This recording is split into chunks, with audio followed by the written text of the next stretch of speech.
Pour les actualités sportives, c'est qu'on peut retenir, surtout dans les championnats nationaux du football congolais, avant d'entamer la phase des playoffs à l'approche de la fin de la phase retour du championnat.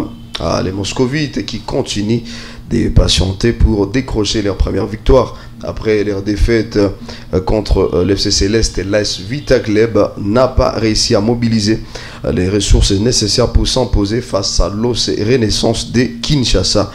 Ce mercredi 2 avril 2025, les deux équipes ont conclu les rencontres sur un score décevant. Un score vierge de 0-0 au stade des Martyrs de Kinshasa, laissant les supporters sur leur faim. Et lors d'un match crucial pour maintenir leurs ambitions, les Verts et Noirs ont rencontré une belle équipe très déterminée de l'OS Renaissance. Malgré la nécessité d'obtenir un résultat positif, les Moscovites ont été mis à l'épreuve par leurs adversaires qui se sont battus avec ardeur sans parvenir à convertir leur domination en but. 4 jours après leur défaite face au DSMP, l'équipe de Jackson Lunanga peine à retrouver les chemins de la victoire et à faire un pas vers les top 6. Actuellement, les Moscovites occupent la 4e place du groupe B avec un total de 26 points, tandis que l'OS Renaissance se situe en 9e position avec 20 points pour la prochaine journée. V-Club se prépare pour affronter Rangers, tandis que son adversaire, l'OS Renaissance, se mesurera face au FC Céleste.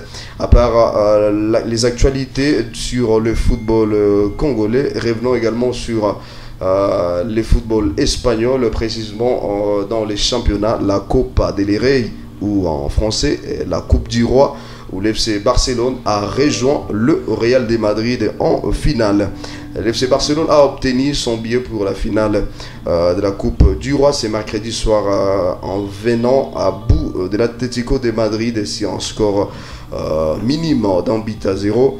Et ce sera un match difficile, mais nous voulons attendre la finale. Et je sais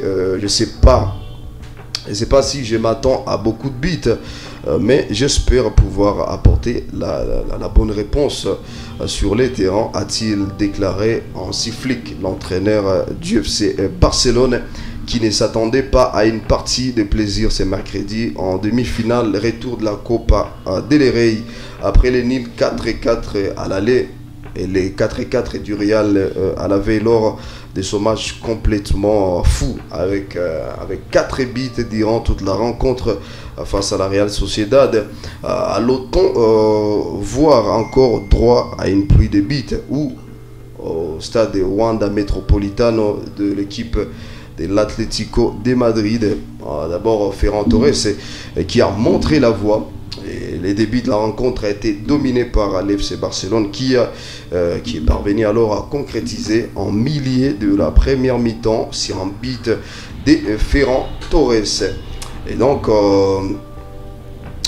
après les buts marqués par Ferran Torres, qui a été lancé par Lamine Yamal, la pépite de FC Barcelone, un but qui est le joueur de l'Atlético de Madrid peut inspiré, souvent sanctionné pour leur agressivité, n'ont pas été en mesure de contester le but qui est allé jusqu'au fond du filet. Et au retour des vestiaires, les colchoneros où les joueurs de l'Atlético de Madrid ont été un peu plus entreprenants, mais le Barça n'a pas trop tremblé pour rejoindre son grand rival, le Real de Madrid, en finale qui est annoncé c'est 26 avril 2025. Très impatient, franchement, n'est-ce pas, Sylvain? On est impatient de ce match, hein? En tout cas, moi, je suivi les matchs hier, j'étais très concentré. Et juste après les matchs, parce que bon, déjà je supporte le Barça à la base, juste après les matchs, quand j'ai vu l'affiche de la finale, en fait j'ai eu pitié. J'ai pitié de nos chers adversaires parce qu'on connaît depuis le début de la saison. En tout cas, il y a l'un des plus grands objectifs du Barça, c'est de battre le Real à tout prix. Donc voilà, j'ai eu pitié de nos chers adversaires qu'on va affronter d'ailleurs le 26 avril prochain. Et ce sera un match fou parce que c'est la deuxième fois cette saison qu'on se retrouve en finale. Donc le Real Madrid a une revanche à prendre, mais le Barça a déjà une équipe du Real Madrid à battre. Donc voilà là où il y aura une grande rivalité. Mais d'abord, si je revenais sur les matchs d'hier, on a vraiment vu... Frère, qu'est-ce qui se passe? Non, je dois les souligner parce que on ne les dit pas souvent peut-être, mais on a le gardien du FC Barcelone, Chesney. Il a fait quoi?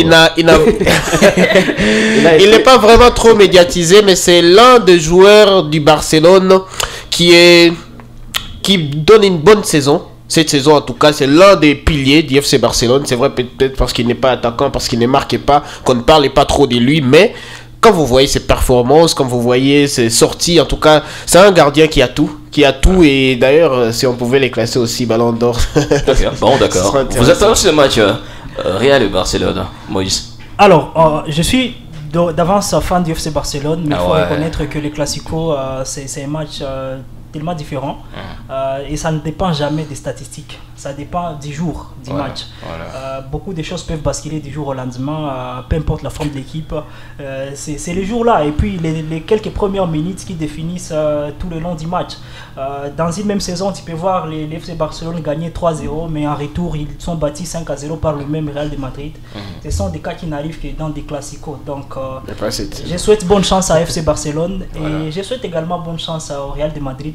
Bien que j'aimerais bien que l'FC Barcelone gagne après toutes ces années des pleurs. Voilà, Joyce qui soutient même votre idée, hein, n'est-ce pas, Joe? Au sujet du match, je peux dire seulement bonne chance au Barcelone. Ah, ok. Merci, on se retrouve alors tout à l'heure pour les journaux de Silva Kanduki et Joyce Mwamba.